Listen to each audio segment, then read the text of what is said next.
Blast off. Thank you, Margaret.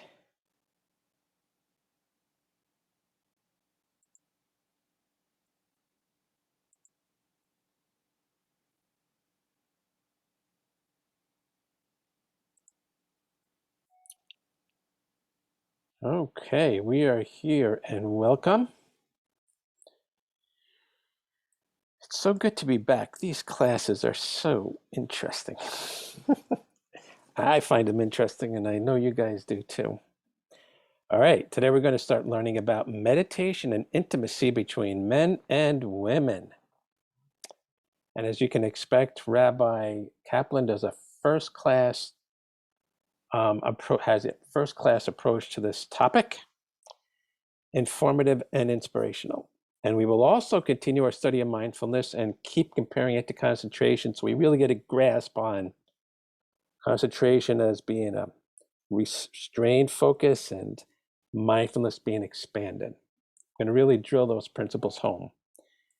As you can see with the meditation techniques we've covered, we're moving along nicely. We're in our second year, a couple of months into our second year, and you can see what we've covered so far.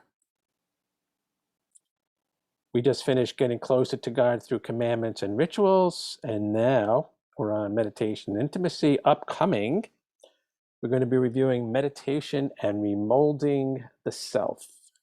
And as I mentioned, as I find additional material, we'll be going back to prior topics to enrich our understanding of them. So for today's topic, meditation and intimacy between a man and woman, let us see what Rabbi Kaplan has to say. Here we are.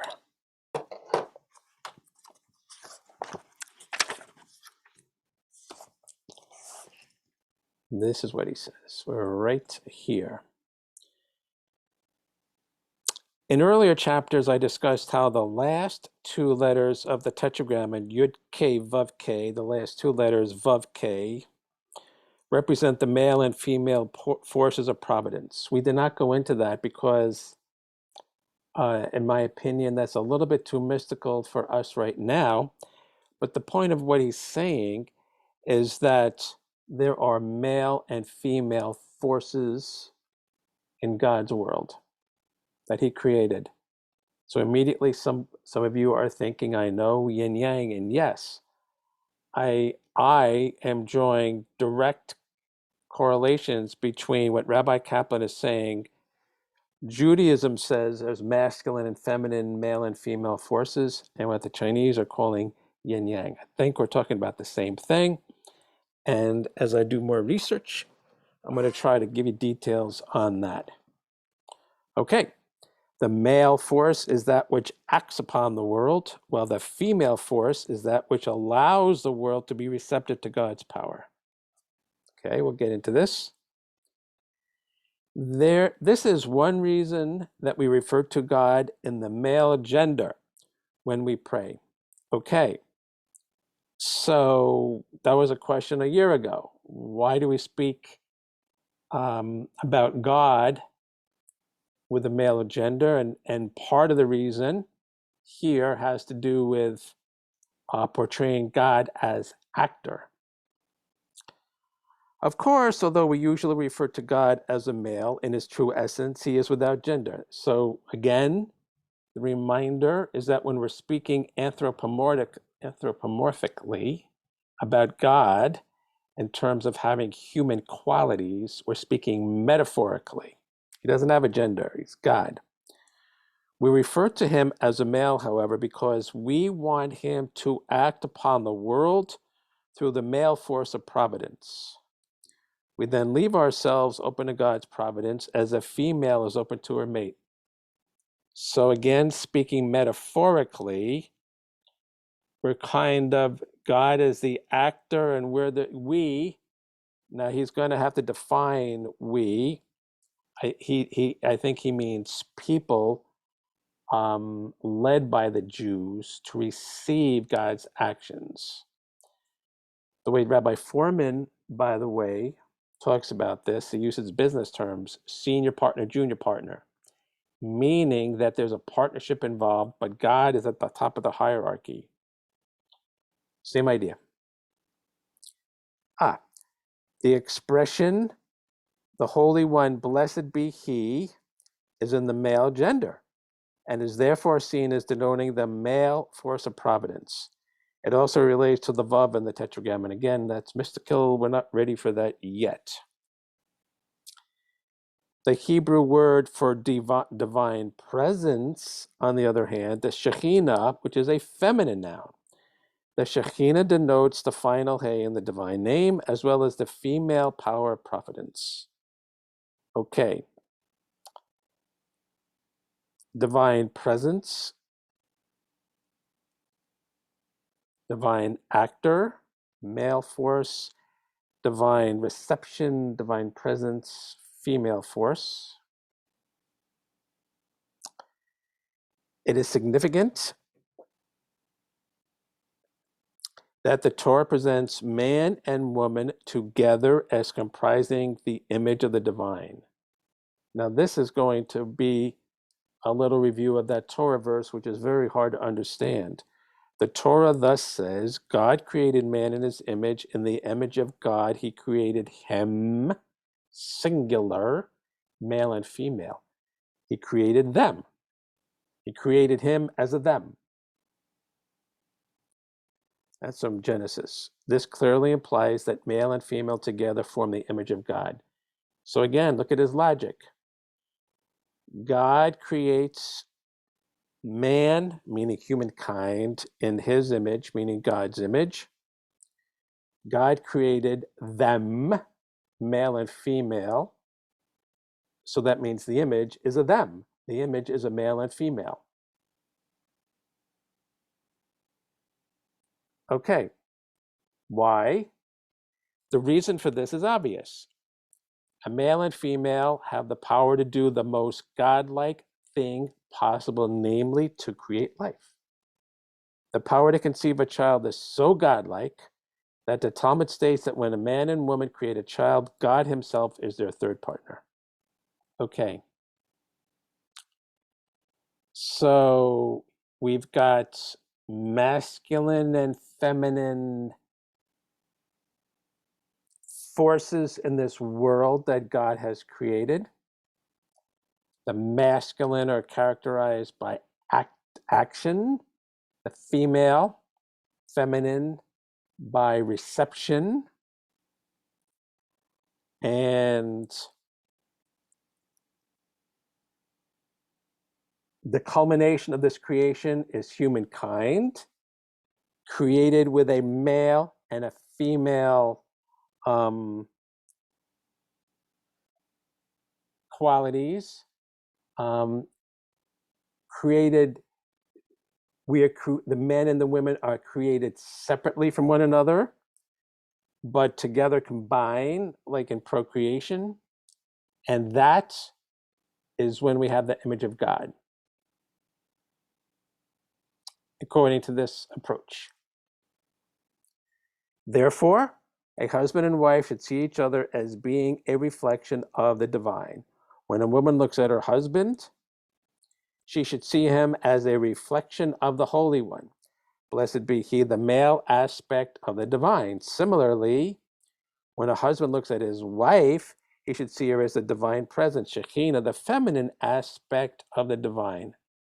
So again, I'm going to emphasize God really doesn't have these qualities. We're using anthropomorphism to understand how he works. Okay, so male, masculine, and feminine qualities of the universe, male as the actor, female as the receptor, humans as the culmination of this created universe, humans created to form a unity, and when the unity is created, that's, as Rabbi Kaplan explains, is when you have the image of God. So what does that mean? Does that mean that males are created with half an image, females are created with the other half of the image, and you only get get a whole image when they procreate? No, I don't think so, because that would be contrary to the logic of his understanding of the verse. The verse, again, is kind of contorted language. He made it, in the image of God, he created him, singular, male and female, he created them. So the him is like a potential, the singular is a potential state. When the male and the female unify, they become the unit, that's the singular. Okay, so when he says that a man looks at the woman and says, I see the image of God in you. And when the woman does the same with the man, they're saying, okay, according to this understanding, I see the potential in each of us to become a unified whole, a unified unit when we come together. So it's not like we have half the image. I think what he's saying is that we see the potential to have the whole image between us. Okay.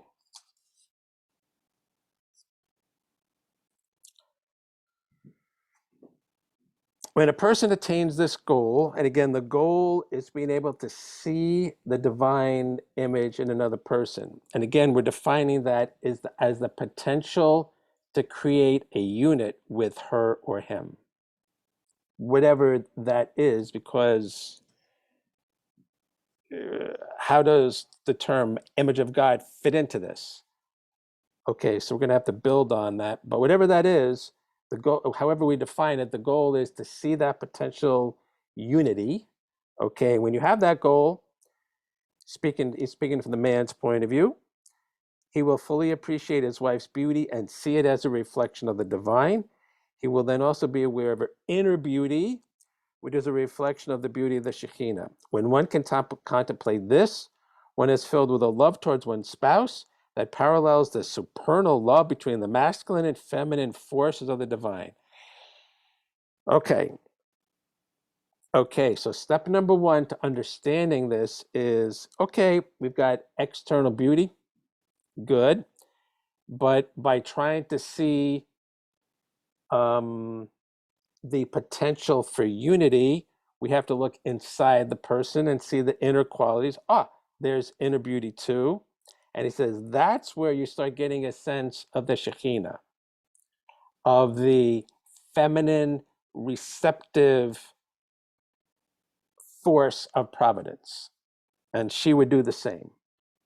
Okay, so one key to getting a sense of what does it mean to see the image of God in the partner is be able to look at the inner qualities, because that's where the respective masculine and feminine forces can be sensed.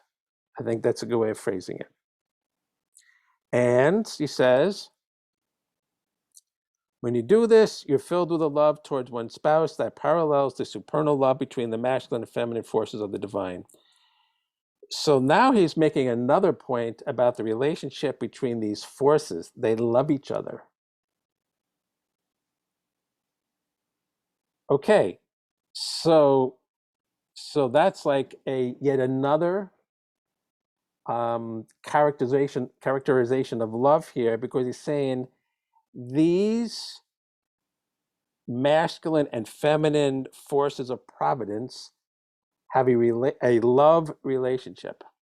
So as we said earlier, if we can go around, if one of our study goals is to be able to draw a parallel between this hashkafa, between this worldview of the forces of the universe and what is commonly understood to be the Chinese with the yin yang.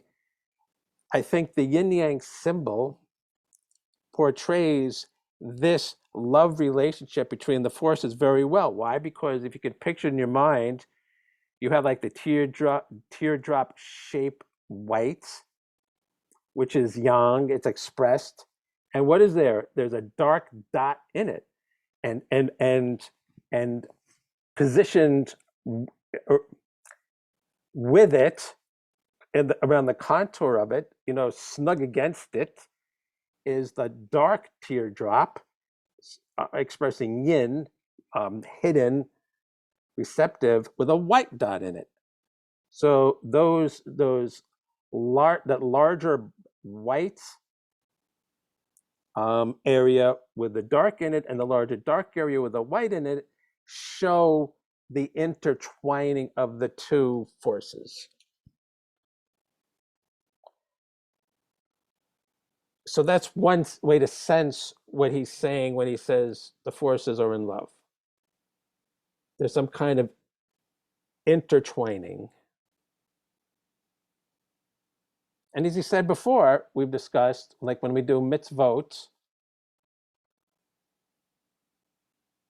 it's a giving situation. It's a wanting to please situation. It's a wanting to connect situation. The ultimate love of God type of thing being wanting to connect. So these forces want to connect. And the yin yang symbol shows them continually connecting. Okay.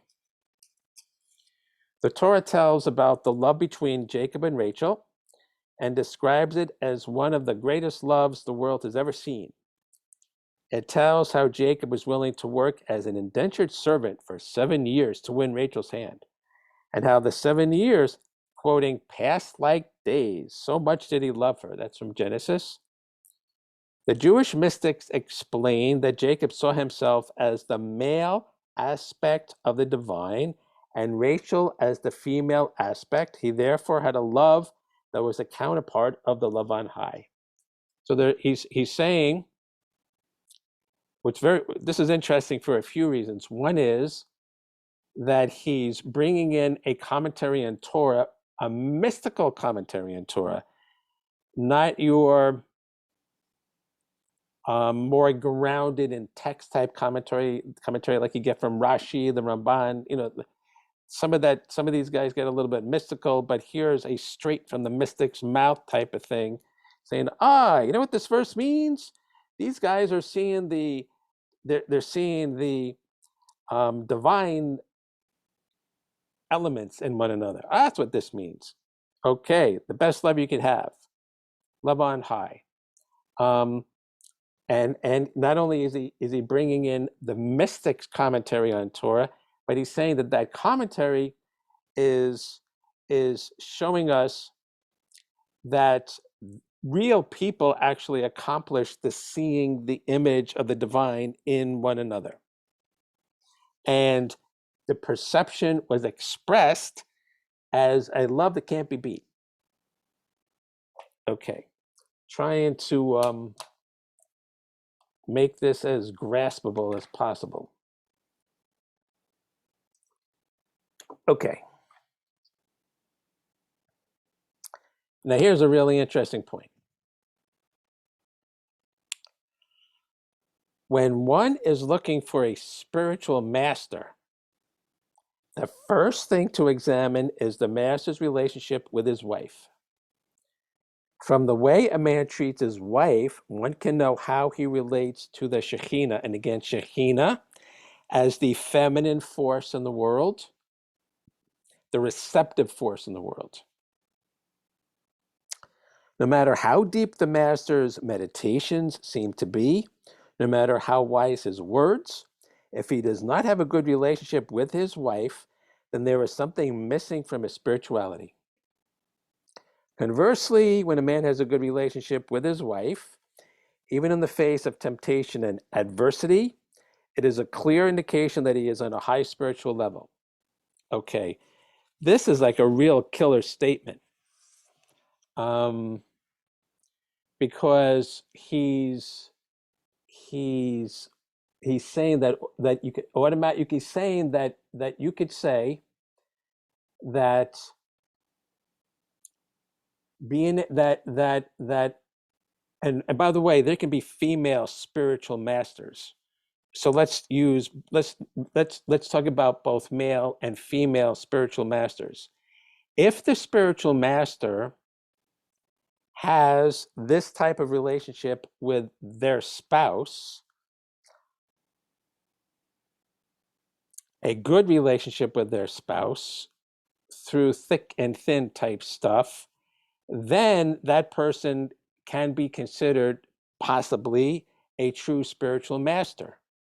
But if not, then one would doubt their spiritual understanding and their ability to teach you. Okay, so automatically people think, what about if the guy got divorced or she got divorced, or what about this or what about that? I'm sure these all have to be factored into the equation. But I think he would say that if the spiritual master it's understood that that person is mistreating, or how, the 10,000 ways you can do bad by your spouse or a significant other. If that's happening now, you know that this person may not be a candidate for you.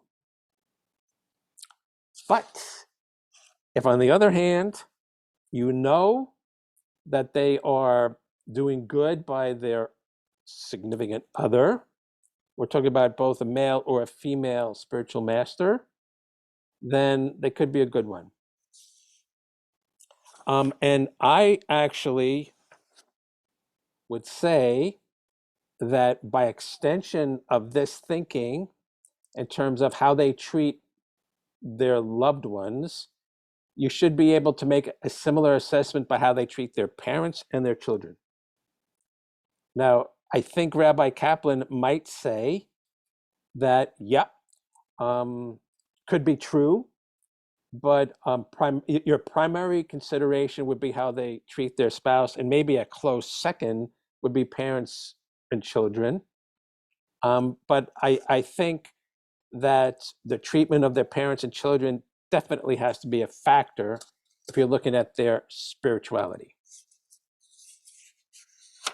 in my experience. Now, Rabbi Kaplan continues, and he says, I once knew a member of the Mussar movement, the school of meditation, who was married to a woman with a severe mental illness. But whereas she was filled with anger and abuse, he responded with love and devotion. No matter how mean she was to him, he constantly saw her as his link with the divine and gave love and respect accordingly. It would be nice to say that his love cured her, but in actuality, it did not. However, when he was left a widower as an old man, this man would constantly say how much he appreciated and missed his wife. Okay, in this particular case, with all due respect, to even go to the area where you would say that his loving kindness could have cured her of mental illness, for me, that's kind of a big jump. No, for sure, it could have a real positive effect, to to to have a calming and kind influence, but as a cure, that's a jump.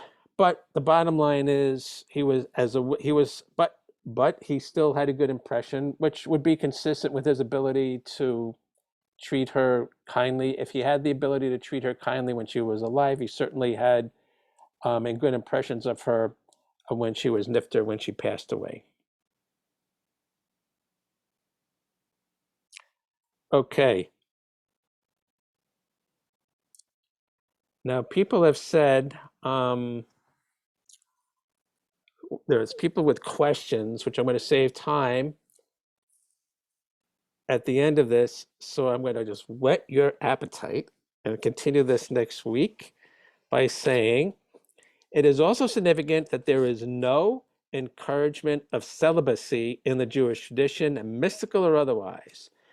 Moses, the greatest of all mystics and prophets, was married, as were all the prophets and sages. Sex is seen not as a weakness of the flesh or as a necessary evil, but as a means to drawing close to God on a most intimate level.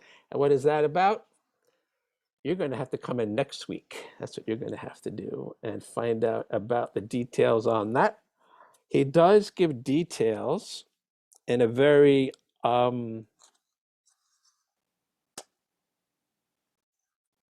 good way of how that's supposed to be accomplished. And really interestingly, he consistently talks about meditation, the role meditation plays in a few ways in the union between a man and a woman.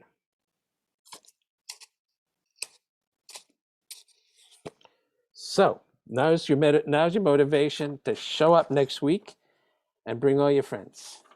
This will not be turned into 7th grade health class, I assure you, although that was a barrel of laughs, but we're not going to go that far in this class.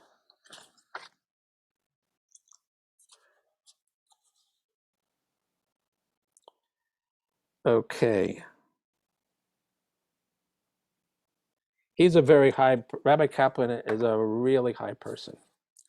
For him to be able to draw what happens in the bedroom into the context of the powers of creation and the highest levels of existence is quite a feat. And that's why I consider him to be one of the greatest teachers available. And we're learning from him solely through books.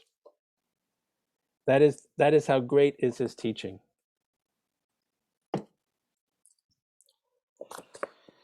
Yes, indeed. Yes, indeed.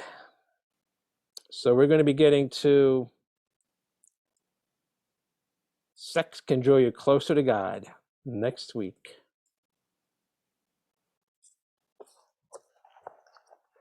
Okay. Let's see what Bhante has to say.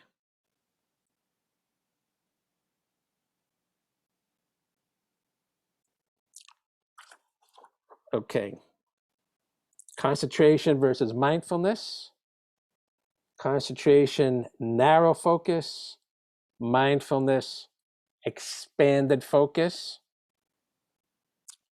They also have a yin-yang relationship with mindfulness being dominant, meaning you first have to be mindful of things in order to choose something to concentrate on, to focus on.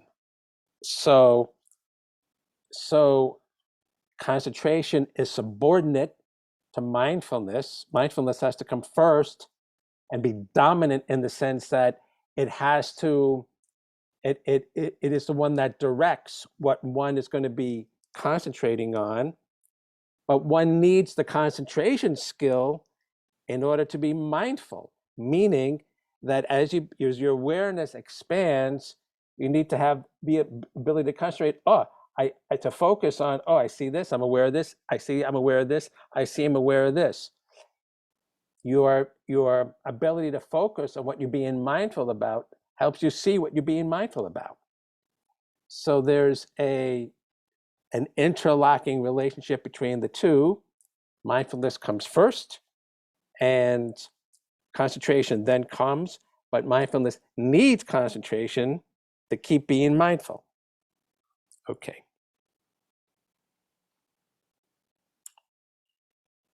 Really deep concentration can only take place under certain specific conditions.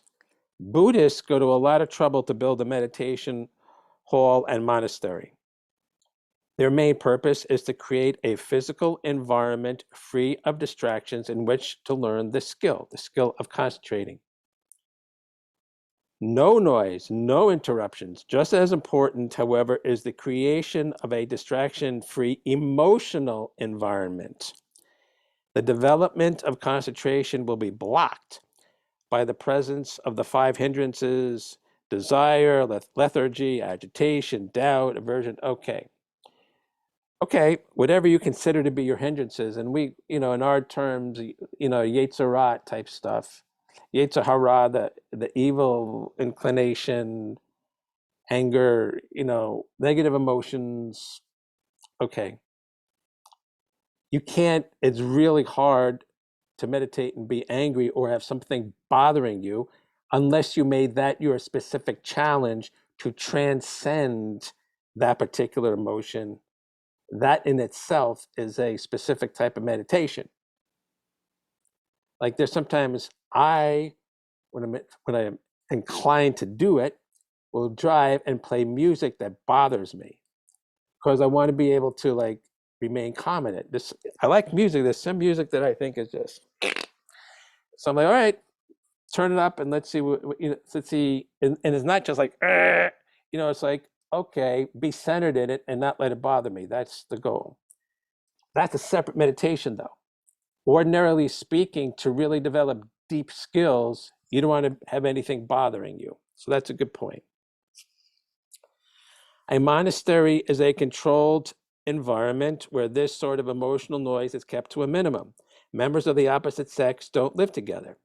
Therefore, there is less opportunity for lust to arise.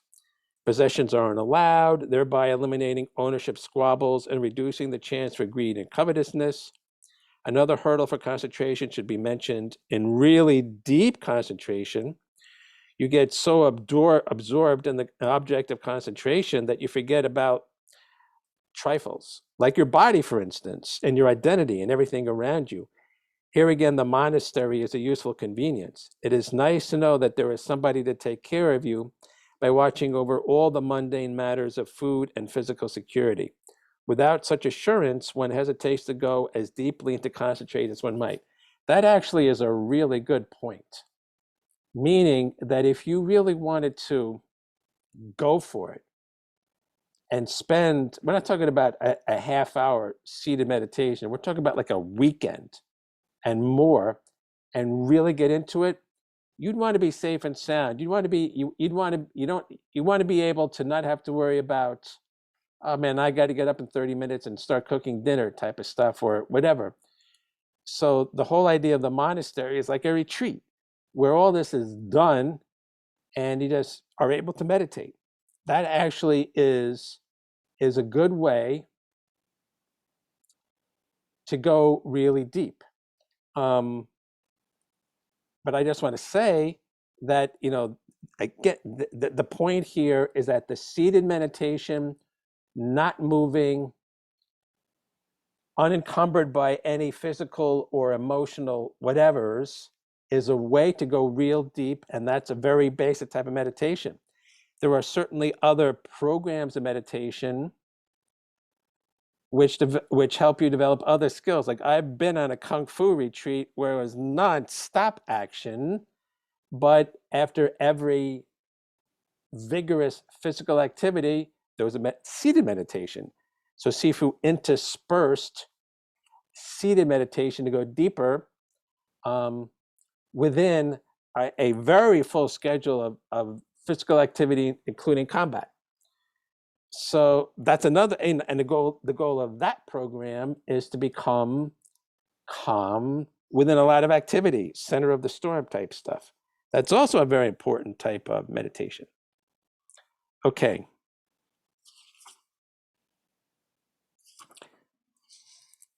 Mindfulness, on the other hand, is free from all these drawbacks. Mindfulness is not dependent on any such particular circumstance, physical or otherwise. It is a pure noticing factor. Thus, it is free to notice whatever comes up, lust, hatred, or noise. Mindfulness is not limited by any condition. It exists to some extent in every moment, in every circumstance that arises. Also, mindfulness has no fixed object of focus. It observes change. Thus, it has an unlimited number of objects of attention. It just looks at whatever is passing through the mind, and it does not categorize.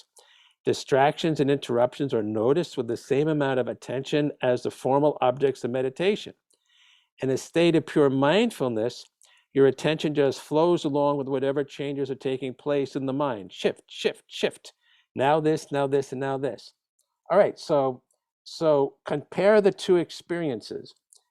To develop deep concentration, you're in a distraction-free environment, trying not to be bothered by anything. Just go deep and look at the candle or focus on your breath. That's the only thing. Deep, deep, deep, deep, deep. With this mindfulness, like picture yourself walking down the block and getting bombarded by all the dog and the neighbor and this and that, but not getting your attention sucked away by any of it. Up, dog barking up, car, up, rain, up, from one to the next, to the next, to the next, to the next, something that, I notice this, I notice this, I notice this, but none of them is pulling your attention away. It's free to be attentive to the next thing. That's a really good example. You can see the difference. That's mindfulness. I feel really sick right now. You're mindful of being sick. It passed. Now you're mindful of it passing. As opposed to any kind of mental, like, I feel sick. What's going on? Do I got COVID? I don't know. It's like, nope, just a little nauseous, moving on. Okay, not so nauseous, very good. Now I'm walking down the street. There's that dog. There's that cat. On and on and on and on. Next. That's mindfulness. And you can see how important it is.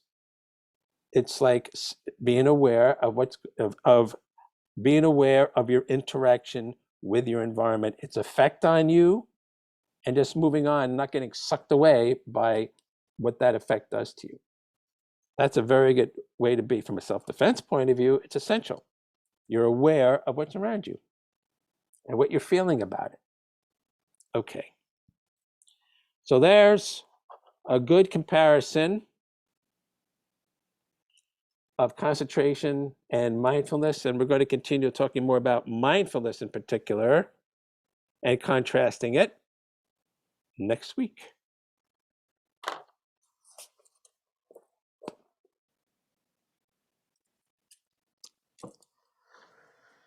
So, hold on.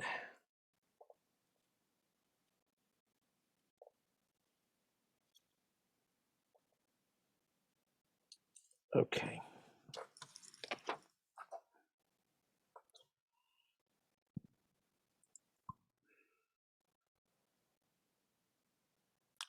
Margaret.